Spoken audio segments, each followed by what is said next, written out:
وہ خاتون کہتی ہے میرا اور میرے شوہر کا کلیجہ پھٹنے لگا. میں نے کہا بابا یہ جذبہ کہاں سے ملتا ہے, یہ سکون کہاں سے آتا ہے, یہ کیفیت کیسے ملتی ہے؟ مجھے کہنے لگا تو نے لینی ہے؟ میں نے کہا ہاں. تو کہنے لگا تو بھی گنبد خضرا والے نبی کا کلمہ پڑھ جا, تو بھی رسول اللہ کا کلمہ پڑھ جا.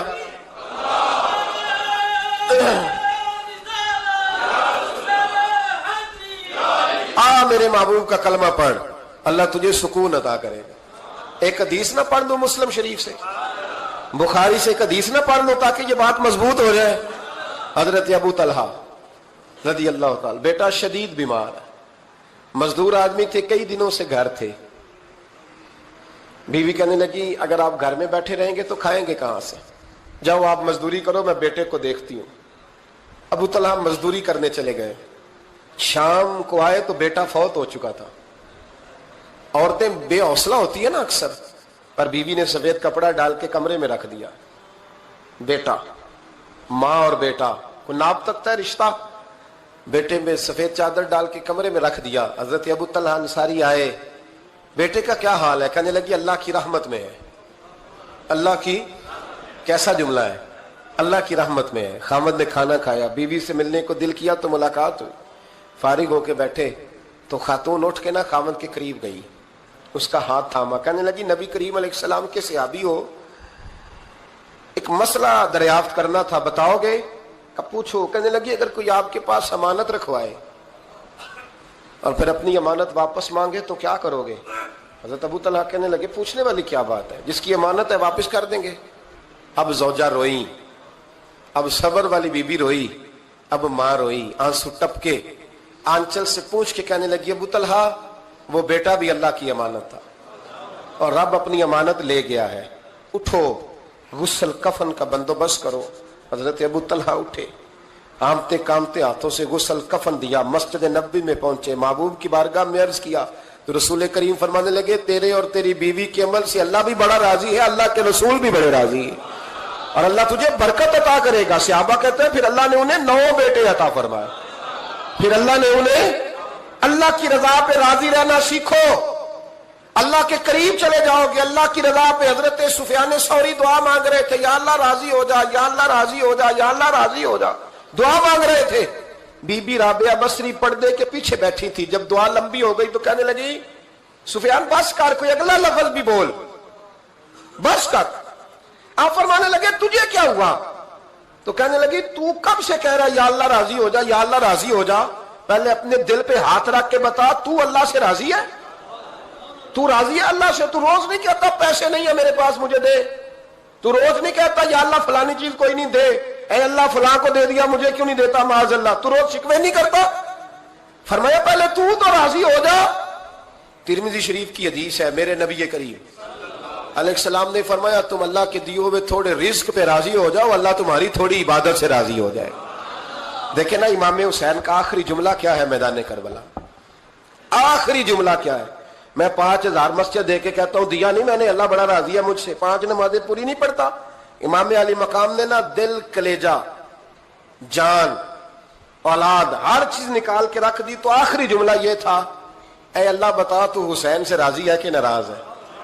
اللہ تو راضی ہے کہ ناراض ہے؟ بھائی پہلی بات رحمت الہی, دوسرا اللہ کی رضا پہ, یعنی عجیب بات ہے نا, جب اللہ کروڑوں دے تو دنیا چھپاتی ہے, اور جب تھوڑا کاروبار ٹھنڈا ہو جائے تو ساری دنیا کو دنیا بتاتی ہے. تو جب میں تو کہہ رہا ہوں کہ میں بندہ ڈھونڈ رہا ہوں جو مجھے ملے, آ کے کہے کہ شکر کا طریقہ بتاؤ, تو مل ہی نہیں رہا.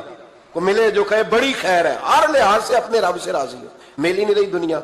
تیسری بات, اگر اللہ کے قریب جانا ہے, یہ ان لوگوں کے لیے جو معرفت الہی کے متلاشی ہیں وہ خاص توجہ کریں. اگر رب کریم کے قریب جانا ہے تو پھر ایک ذہن بنائیں کہ میرا رب میرے ساتھ ہے, میرا رب میرے, نحن اقرب الیہ من حبل الورید. اور درویش کہتے ہیں جے میں تینوں اندر جانا تو پھر مقید جانا, جے میں تینوں باہر جانا تے اندر کون سمانا, اندر بھی تو ہے تے باہر بھی تو, وچ بلا کون نمانا. پھر تصور کریں کہ اللہ میرے ساتھ ہے.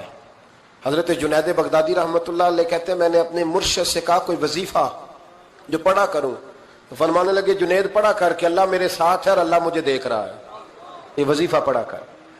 کیمرے لگا دیے ہر جگہ ہماری گورنمنٹ نے. کہتے ہیں کیمروں کی مدد سے پکڑا گیا, کیمروں کی مدد سے. مسجدوں کے دروازوں پہ کیمرے, ایئرپورٹوں پہ کیمرے, ریلوے اسٹیشن پہ کیمرے, بڑے بڑے جنرل سٹور پہ کیمرے. نیچے لکھا ہے خبردار کیمرے کی آنکھ آپ کو دیکھ رہی ہے. کیمرے کی آنکھ دیکھے تو لوگ گناہ نہیں کرتے, تو یہ کیوں نہیں سوچتے کہ رب ہمیں دیکھ رہا ہے؟ یہ تصور کیوں نہیں جمتا کہ رب ہمیں. اور اللہ فرماتے ولی من خاف مقام ربہ جنتان, جو اللہ کے سامنے کھڑے ہونے سے ڈر جائے گا نا, اللہ اسے 2 جنتیں عطا فرمائے گا. اللہ اسے ایک دفعہ اگر کوئی ڈر گیا اللہ کے سامنے کھڑے ہونے, کتنی دفعہ بولیں تو صحیح. اس پر ہمارے مفسرین نے لکھا ہے کہ کبھی زندگی میں ایسا ہو کہ گناہ پر ہمارا پورا قبضہ ہو گیا ہو, گناہ پورا قابو میں آ گیا, اب کوئی روکنے والا نہیں, تو فرمایا جو اس وقت اللہ کے خوف سے ڈر جائے گا اللہ اسے 2 جنتیں عطا فرمائے گا. امام شافعی رحمۃ اللہ علیہ کے زمانے میں نا ایک بادشاہ کا اپنی بیوی سے جھگڑا ہو گیا. تو وہ بھی ملکہ تھی, کسی بادشاہ کی بیٹی تھی, شہزادی تھی. اس نے بھی سخت جملہ کہا, کہنے لگی چل دور ہٹ جہنمی, معاذ اللہ. اب اس نے اپنے خامند کو جہنمی کہا تو کہا, وہ کہنے لگا اس کا خامند کہ اچھا تو مجھے جہنمی کہتی ہے, جا پھر اگر میں جنتی نہیں تو تجھے 3 طلاقیں. اب کیسے ثابت ہو کہ جنتی ہے کہ جہنمی ہے, کیسے پتہ چلے گا؟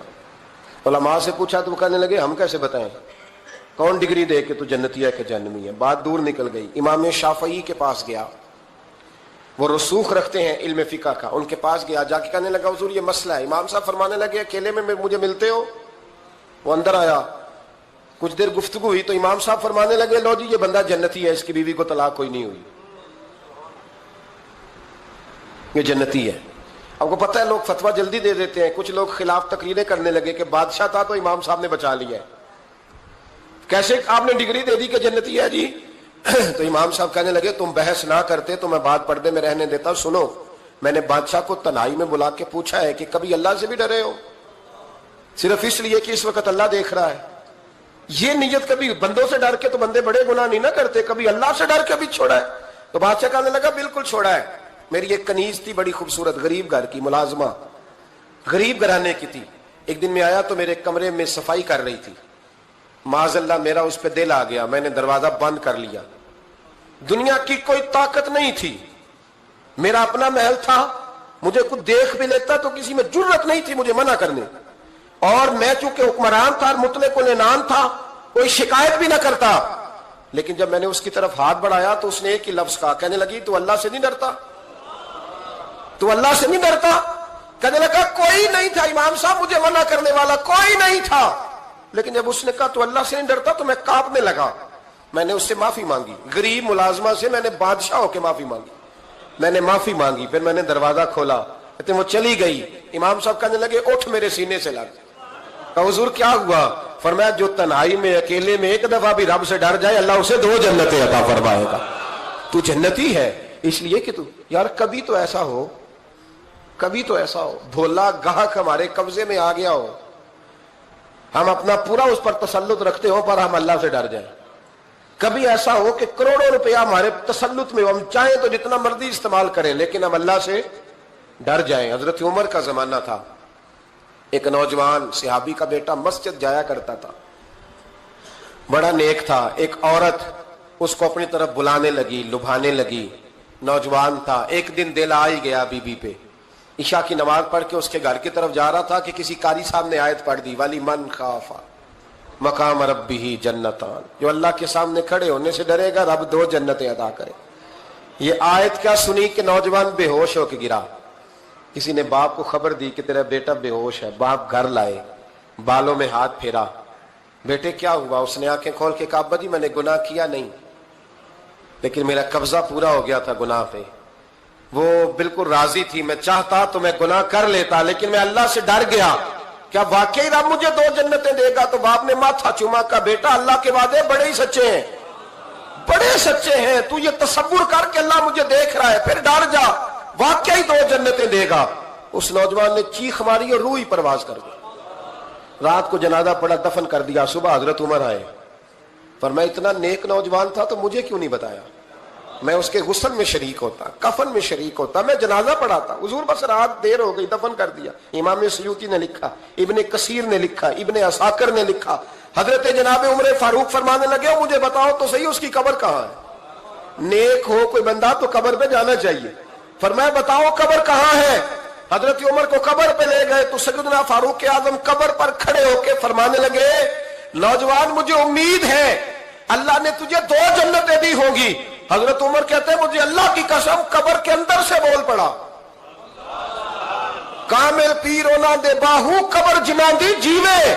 قبر کے اندر سے بول پڑا, کہنے لگا عمر امید والی بات نہیں, میرے رب کے وعدے بڑے سچے ہیں, اس نے واقعی مجھے 2 جنتیں عطا فرمائی, اس نے واقعی 2 جنتیں دی ہیں.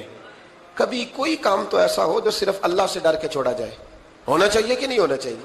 آپ یقین کریں بچوں سے ڈر کے ہم نے بڑے کام چھوڑ دیے, بھائیوں سے ڈر کے چھوڑ دیے, دنیا داروں سے ڈر کے چھوڑ دیے. اور کبھی کبھی میں کہہ دیتا ہوں کہ بہت سارے ماں باپ نے اولاد سے ڈر کے چھوڑا, بہت سارے استاد شاگردوں سے ڈرتے ہیں, الا ماشاءاللہ کچھ پیر مریدوں سے ڈرتے ہیں. کاش ہم اللہ سے ڈرنا شروع کریں. جب رب سے ڈرو گے پھر کسی اور سے نہیں ڈرو گے. اللہ کا خوف سنوارتا ہے, سجاتا ہے. یہ ذہن بنائیں. حضرت سیدنا عبداللہ ابن عمر رضی اللہ تعالیٰ عنہ کر رہا تھا تو صحرا میں کھانا کھانے کے لیے بیٹھا. ایک چرواہا بکریاں چرا رہا تھا, میں نے دعوت دی روٹی کھا لو, کہنے لگا میں نے روزہ رکھا ہے. آپ فرماتے غریب آدمی تھا, نفلی روزہ. میں اٹھ کے قریب گیا, میں نے کہا پتہ تو کروں صرف روزے دار ہے کہ نیک بھی ہے. صرف کچھ روزے دار ہوتے ہیں پر نیک ہے, ناراض نہ ہو جائیے گا, حضرت عبداللہ ابن عمر کی بات کر رہا ہوں. کچھ نمازی ہوتے ہیں پر نیک, حاجی ہوتے ہیں پر نیک, وہ تقوی نہیں اختیار کرتے, مقاصد نماز اور مقاصد روزہ نہیں جانتے. کہتے میں قریب گیا تو میں نے جا کے اسے کہا یہ بکری بڑی پیاری ہے, بیچ نہیں دیتا میرے ہاتھ. کہنے لگا میری نہیں, میں تو چرواہا ہوں, تنخواہ پہ بکریاں چراتا ہوں, کسی اور کی ہیں, مالک کوئی اور ہے. تو فرماتے ہیں میں نے اسے کہا کہ مالک کو کہہ دینا کہ ایک بکری بھیڑیا لے گیا تھا, یہ 300-400 بکریاں, مالک کو کیا پتہ, کہنے ایک بھیڑیا لے گیا ہے. تو کہتے ہیں اس نے داڑھی جھاڑی تو گرد اڑی, غریب آدمی مٹی میں لتھڑا ہوا, لیکن اس کی آنکھوں میں اتنی روشنی. کہنے لگا حضور بکریوں کے مالک سے تو کہہ دوں گا بھیڑیا لے گیا ہے, اور جب کائنات کا مالک پوچھے گا, جب عرش کا مالک پوچھے گا تو کیا جواب دوں گا.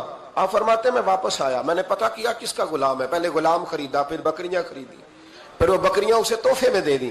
کہنے لگا حضور یہ کیا ہے. فرمایا تو رب سے ڈرتا تھا نا تو اللہ نے تجھے انعام عطا فرمایا ہے.